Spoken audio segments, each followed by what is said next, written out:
ओम शांति। 30 सितंबर 2023 के ईश्वरीय महावाक्य। पहले एक नज़र मुरली के मुख्य पॉइंट्स पर। बाबा ने कहा, इस ड्रामा के क्रिएटर, डायरेक्टर, मुख्य एक्टर्स, ड्यूरेशन को तुम जान गए हो, तो इस ज्ञान से तुम्हारा मगज, दिमाग सदा भरपूर रहना चाहिए। जिनकी बुद्धि में यह नॉलेज रहेगी उनको अपार खुशी रहेगी। तुम्हारे लिए ऐसी कोई चीज़ नहीं है जिसको तुम नहीं जानते हो। इस समय तुम भी बाप समान मास्टर नॉलेजफुल बने हो। फिर बाबा ने कहा, इस पुरानी दुनिया की कोई भी चीज़ तुम्हारे काम नहीं आएगी, इसलिए शरीर छोड़ने से पहले ही सब कुछ बाप को देकर ट्रस्टी हो जाओ। तुम हो रूहानी बाप के रूहानी बच्चे। जो बाप की महिमा है, दुख हरता सुख करता, ऐसा तुमको भी बनना है। आत्मा जो तमो प्रधान बन गई है, अब उसको सतो प्रधान बनाना है। जब सतो प्रधान बन जाएंगे तो नंबरवार पुरुषार्थ अनुसार तुम्हारी कर्मातीत अवस्था आ जाएगी। फिर तुम्हारे लिए नई दुनिया भी चाहिए, इसलिए इस पुरानी दुनिया का विनाश होता है। अभी तो बहुत आफतें आनी हैं। इस ज्ञान यज्ञ में सारी पुरानी सृष्टि स्वाहा हो जाएगी। और लास्ट में बाबा ने कहा, आत्मा की ज्योति जो उझाई हुई है, अभी उसमें योग बल का घृत डालना है। फिर सदैव के लिए दीप माला हो जाएगी, सोजरा हो जाएगा।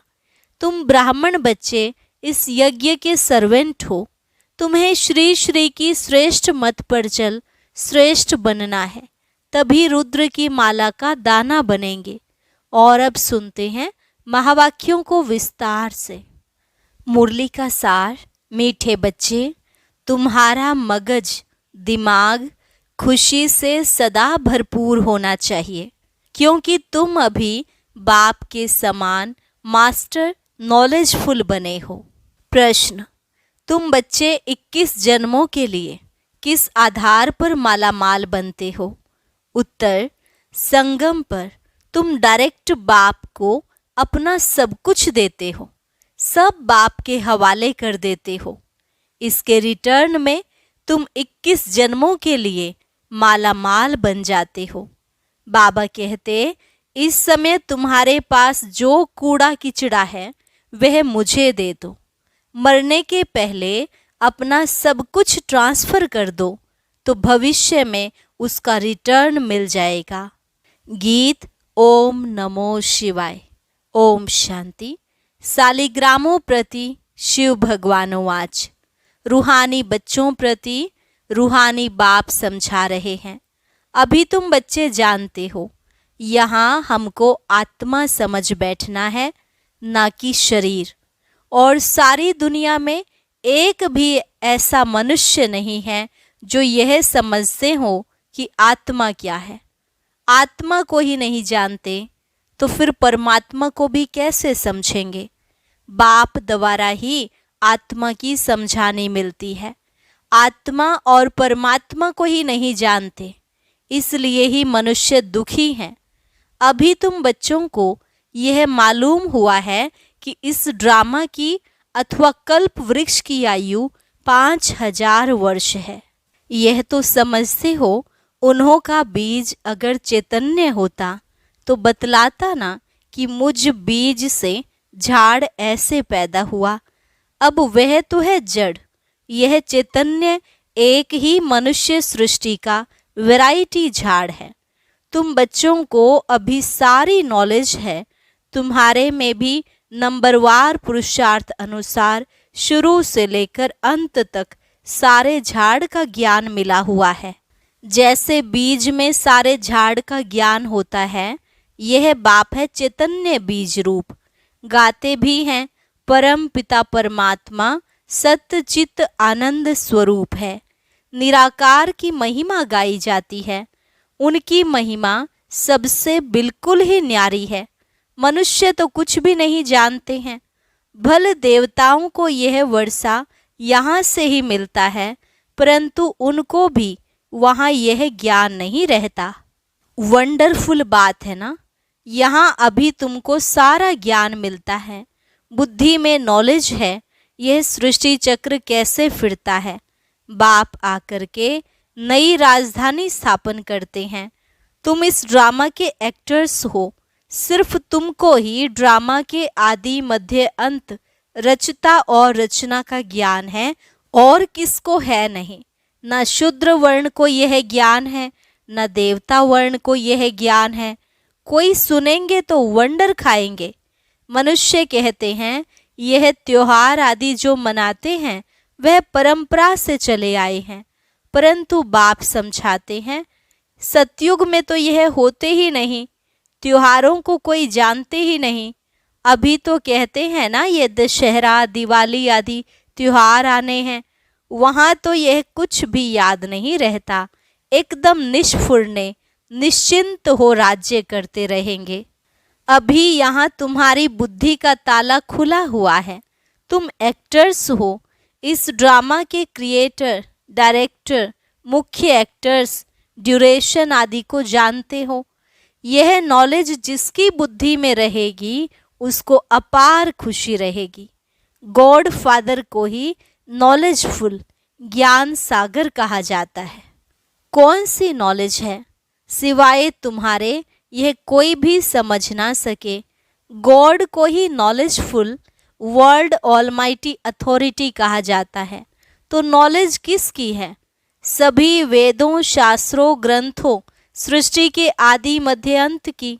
शास्त्रों में यह ज्ञान नहीं है, वह है ही भक्ति मार्ग के शास्त्र। सिर्फ पूजा करते रहो, बाकी रचयिता और रचना की नॉलेज कुछ भी नहीं है। तब तो ऋषि मुनि आदि भी कहते थे कि हम रचता और रचना को नहीं जानते। समझाने वाला एक ही बाप है, तो जानेंगे फिर कहाँ से। अभी तुम बाप द्वारा सुनते हो, फिर यह नॉलेज प्राय लोप हो जाती है। यह नॉलेज सिवाय तुम बच्चों के और कोई नहीं जानते। तुमको कितनी बड़ी नॉलेज मिलती है, तो तुम बच्चों को कितनी खुशी होनी चाहिए। वह लोग डॉक्टरी आदि पढ़ने के लिए, सीखने के लिए विलायत में जाते हैं। तुमको तो यहाँ ऐसा बनाते हैं जो वहाँ यह डॉक्टर आदि होते ही नहीं। बेहद का बाप जो नॉलेजफुल है, उन द्वारा हम सब कुछ जान जाते हैं।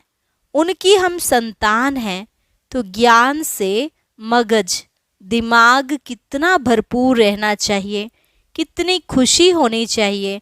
ऐसी कोई चीज नहीं जिसको हम ना जानते हो। वह लोग जो कुछ पढ़ते हैं वह तो कुछ नहीं है। भक्ति मार्ग के शास्त्र आदि कितने पढ़ते हैं, परंतु यह तो कोई नहीं जानते कि यह सृष्टि चक्र कैसे फिरता है। तुम बच्चे अभी मास्टर नॉलेजफुल बनते हो। नटशेल में तो सब जान चुके हो, बाकी सिर्फ आत्मा जो तमो प्रधान है उनको सतो प्रधान बनाना है। कोई हैं जो तमो प्रधान से तमो बने होंगे, कोई तमो से रजो बने होंगे, कोई रजो से सतो बने होंगे। सतो प्रधान नहीं कहेंगे। सतो प्रधान जब बन जाएंगे तो नंबरवार पुरुषार्थ अनुसार कर्मातीत अवस्था आ जाएगी। फिर तो नई दुनिया चाहिए राजाई के लिए। इसलिए पुरानी दुनिया का विनाश होता है। जब यह यज्ञ पूरा होगा तो सारी पुरानी दुनिया की आहुति पड़ेगी। यह पढ़ाई पूरी हो जाएगी, फिर नंबरवार पुरुषार्थ अनुसार कर्मातीत अवस्था को पा लेंगे। जैसे वह भी इम्तिहान पास कर फिर ट्रांसफर हो जाते हैं, तुम भी मृत्यु लोक से ट्रांसफर हो अमरलोक में चले जाएंगे। हम अमरलोक में थे, फिर 84 जन्म लेते लेते मृत्यु लोक में आ गए हैं। तुम कहते हो अभी हम पढ़ रहे हैं, फिर अमरलोक में जाकर देवी देवता बनेंगे। बाप ही मनुष्य से देवता बनाते हैं। पतितों को पावन देवी देवता कौन बनाएगा? देवता तो यहाँ कोई है नहीं जो देवी देवता बनाए। लक्ष्मी नारायण चाहिए ना, वह तो यहाँ होते नहीं। तुम बच्चे जानते हो, इस समय बाप ही आकर पढ़ाते हैं, स्वर्ग का राज्य भाग्य देते हैं। स्वर्ग था, लक्ष्मी नारायण का राज्य था ना। इन्हों की यह राजाई किसने स्थापन की? हेवनली गॉड फादर ने ही पैराडाइज स्थापन किया, जहाँ देवी देवता राज्य करते थे। वहाँ दूसरा कोई खंड था नहीं, एक ही भारत था। तुम्हारी बुद्धि में है, हम जब राज्य करेंगे तो दूसरा कोई नहीं होगा। तुम्हारी बुद्धि में यह सारा झाड़ है, इसका बीज ऊपर में है, वह सत्य है, चैतन्य है। आत्मा भी इम्पेरिसेबल है, बाबा भी इम्पेरिसेबल है। जो बाबा में ज्ञान है वह तुमको सुनाते हैं। सारा झाड़ खड़ा है, बाबा ऊपर में है। इस समय मनुष्य तमोप्रधान कांटे हैं। झाड़ पुराना होने से जैसे सूख जाता है, इसलिए इनको कहा जाता है कांटों का जंगल। वहाँ होता है फूलों का बगीचा। बागवान भी है, किसको खिवैया, किसको बागवान, किसको माली कहते हैं। बाप है खिवैया। तुम भी बोट चलाना सीख रहे हो। हर एक की नैया बहुत पुरानी हो गई है। नैया आत्मा और शरीर दोनों की बनी हुई है। गाते भी हैं, नैया मेरी पार लगाओ। अब नैया भी पुरानी तो शरीर भी पुराना। अब पार कैसे हो और कहाँ जाए? तुम जानते हो पार किसको कहा जाता है? मुक्ति धाम, जीवन मुक्ति धाम क्या चीज है? बरोबर बाप अभी पार ले जाते हैं। दुख धाम से सुख धाम अथवा विषय सागर से क्षीर सागर में ले जाते हैं। वह सिर्फ गाते हैं, नैया मेरी पार लगाओ, बागवान आओ, कांटों को फूल बनाओ। तुम भी पहले नहीं जानते थे। अभी मूल वतन, सूक्ष्म वतन, सतयुग से लेकर कलयुग तक सब राज को जान गए हो। जो जानते हैं वही सुनाते हैं। अंदर ज्ञान टपकता रहे तो सदैव खुशी में रहेंगे। कोई चिंता की बात ही नहीं रहती, फिक्र से फारिग हो जाते हैं। तुम जानते हो बाबा हमको ले जाते हैं। अब हम बाबा जैसे बन रहे हैं। बच्चा बाप समान बनता है ना। बाबा नॉलेजफुल है, तुमको भी नॉलेजफुल बनाया है। आत्माओं का कनेक्शन है ही परमात्मा बाप से।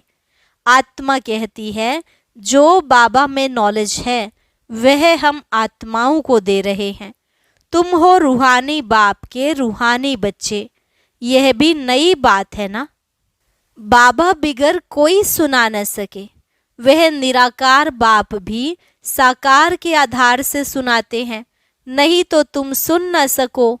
बच्चों को बाप आप समान बनाते हैं। दुख हरता सुख करता वह बाप है। उनकी जो महिमा है वह तुम्हारी भी है। कोई फर्क नहीं। बाकी क्या फर्क रहता है?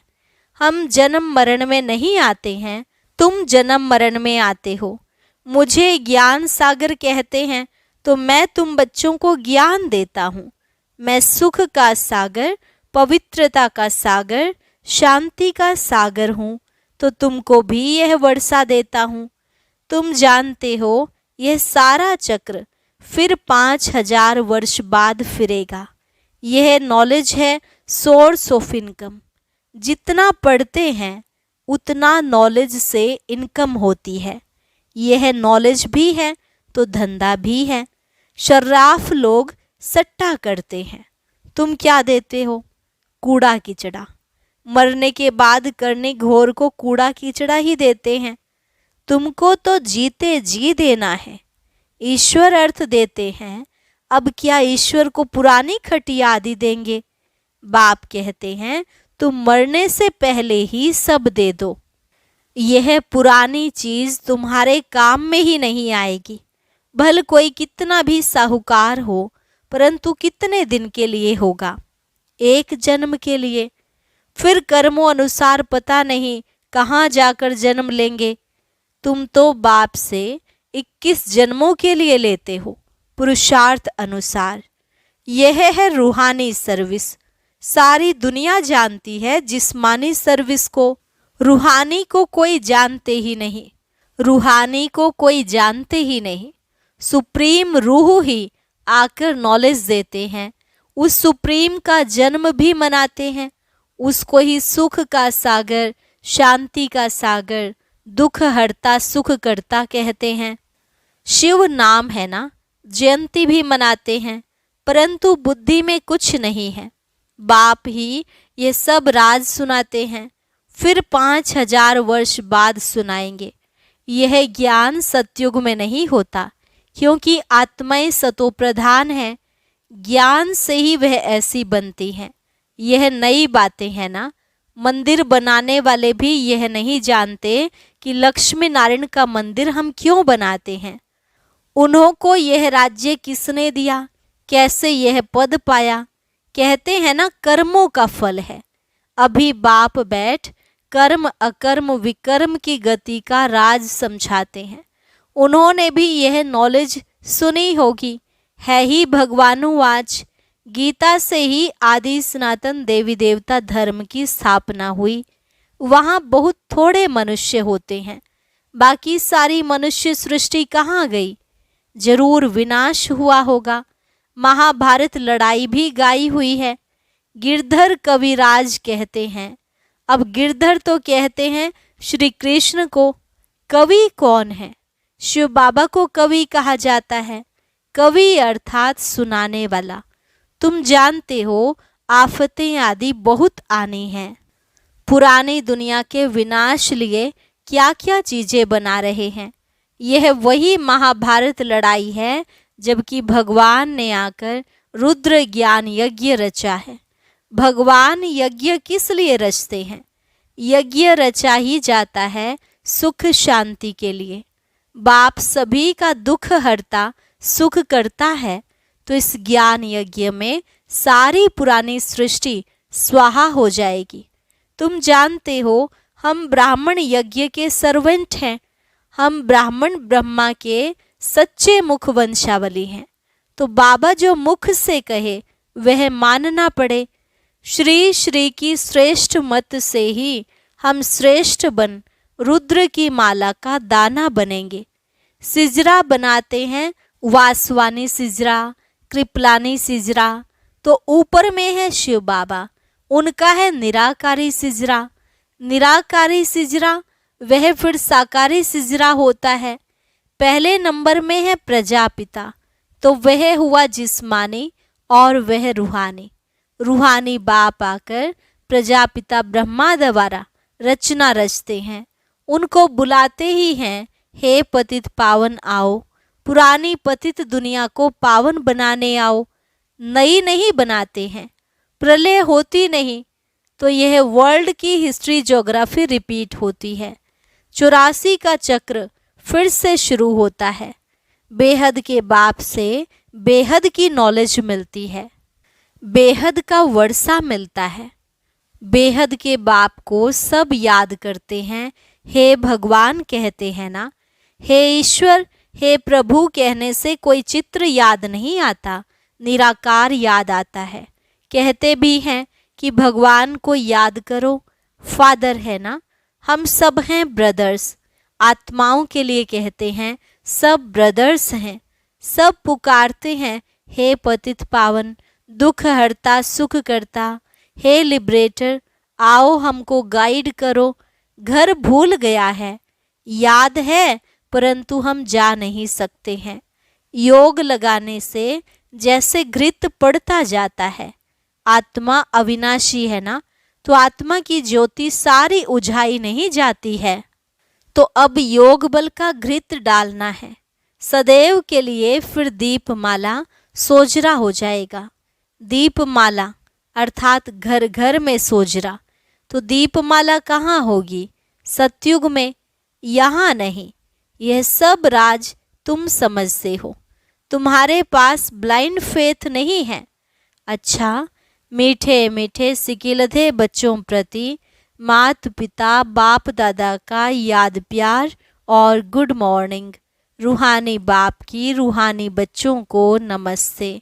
रूहानी बच्चों की रूहानी बाप दादा को नमस्ते नमस्ते, गुड मॉर्निंग। धारणा के लिए मुख्य सार। पहली पॉइंट, चिंताओं से फ्री होने के लिए बाप समान नॉलेजफुल बनना है। बुद्धि में सदा ज्ञान का सिमरन करते रहना है। दूसरी पॉइंट, रूहानी सर्विस कर अपनी प्रारब्ध बनानी है। पुराना सब कुछ ट्रांसफर कर देना है।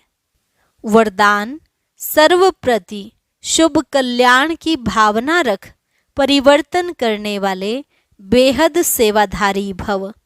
सर्वप्रति शुभ कल्याण की भावना रख परिवर्तन करने वाले बेहद सेवाधारी भव।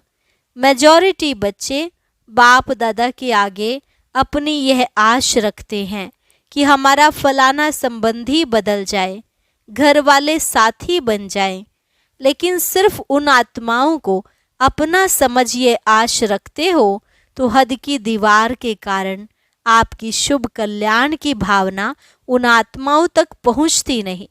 बेहद के सेवाधारी सर्वप्रति आत्मिक भाव व बेहद की आत्मिक दृष्टि भाई भाई के संबंध की वृत्ति से शुभ भावना रखते हैं तो उसका फल अवश्य प्राप्त होता है। यही मनसा सेवा की यथार्थ विधि है। स्लोगन, ज्ञान रूपी बाणों को बुद्धि रूपी तरकश में भरकर माया को ललकारने वाले ही महावीर योद्धे हैं। ज्ञान रूपी बाणों को बुद्धि रूपी तरकश में भरकर माया को ललकारने वाले ही महावीर योद्धे हैं। अच्छा, शांति। अब सुनते हैं आज का अव्यक्त ज्ञान मोती। इसके लिए ऊपर दिए गए बॉक्स पर क्लिक करें।